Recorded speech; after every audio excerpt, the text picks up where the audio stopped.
Some of you motherfuckers got it twisted.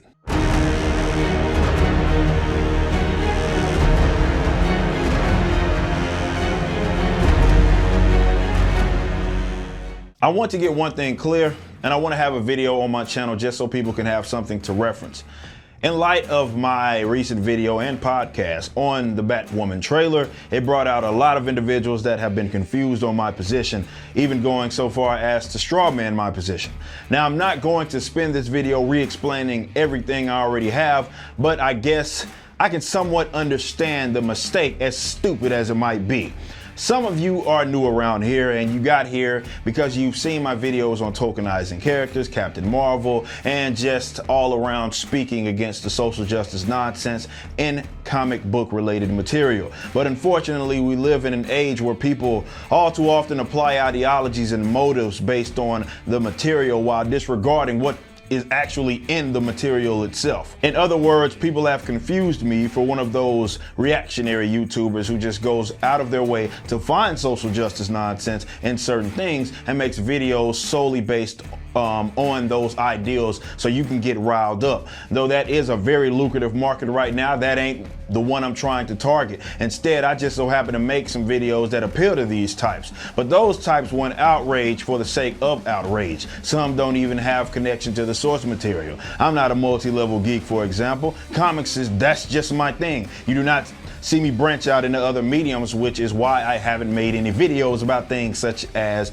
Game of Thrones. I stay in my lane: comics, liberty, sports, and some gaming. And even if there are some things in between that I don't know, I have no shame in letting you all in on that. I'll just tell you I don't know. But due to the rise in the anti-social justice types, I guess, which is just a reactionary culture, people have lumped me in with the other reactionary type of folks, which is why the Batwoman analysis throws some people off. It's unfortunate because I'm very, very precise with the language I use. I criticize specific things and I try to remain consistent as possible. Some folks have the audacity to be confused at the fact that I didn't doom the entire show after having only seen one damn trailer and the crossover event, that of which wasn't even riddled with the social justice nonsense. I don't go out of my way looking for it. I'll call it out if it exists, but I'll give some comic book related material a fair chance before I just lay into it. I try to remain objective. It's not even about me reserving the right to change my mind, which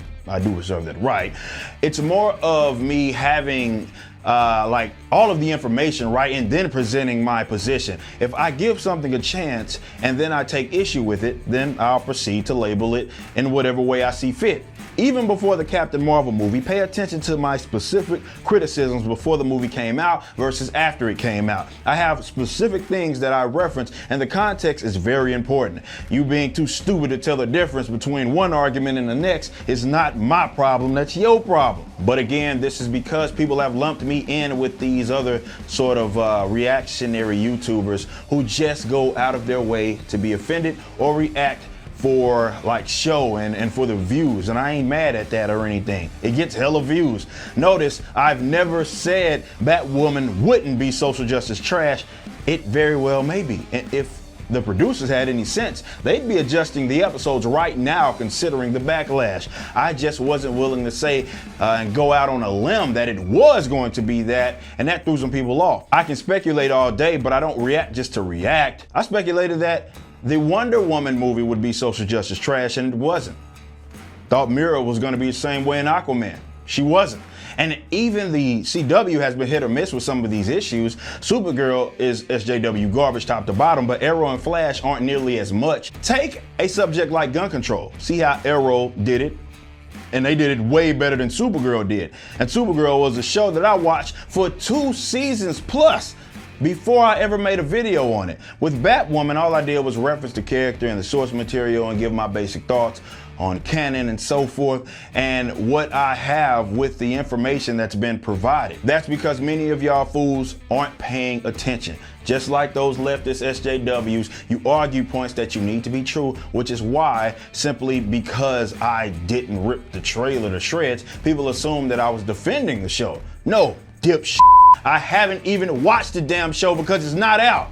This is similar to the leftists who always assume that every criticism of Captain Marvel is because of Brie Larson. So you had people coming to my channel saying to me, get over Brie Larson, though Brie Larson has never, ever been my primary criticism. This is why you should pay attention instead of just thinking I'm some clown pandering for those views. I'm rational. Chances are my criticisms are far more precise than the folks you try to lump me in the same group with. But if you so happen to get it f***ed up, you know now. I've long said that if I haven't offended you yet, trust me, I'll get to you. You will inevitably disagree with me at some point, and that should be expected now that you know my intentions may not be aligned with the preconceived notions that you had. I'm an individual who is going to give it to you straight, and I'll forever defend my position, and y'all getting pissed ain't gonna change any of that in approach. If you are a fan of my work, then you know that you're a fan of me, because I keep it 100, 1000. If you're not a fan, then it's because you don't fuck with me, and that's okay. But if you were a fan and you decided to hate me because of my Batwoman take, you were never a fan in the first place. You just thought I was here to coddle your little feelings and validate your opinion, and well, you were obviously wrong and were never paying attention. Anytime you try to place me in a box, it's more than likely that I don't actually fit in it, and you certainly can't force me into it, chump. Let me give a quick shout out to all of my supporters over at Patreon. If you want to get some more information on me, go to ericdjuly.com. And of course, you can check out my new podcast called For Canon's Sake, which is live on all major digital platforms.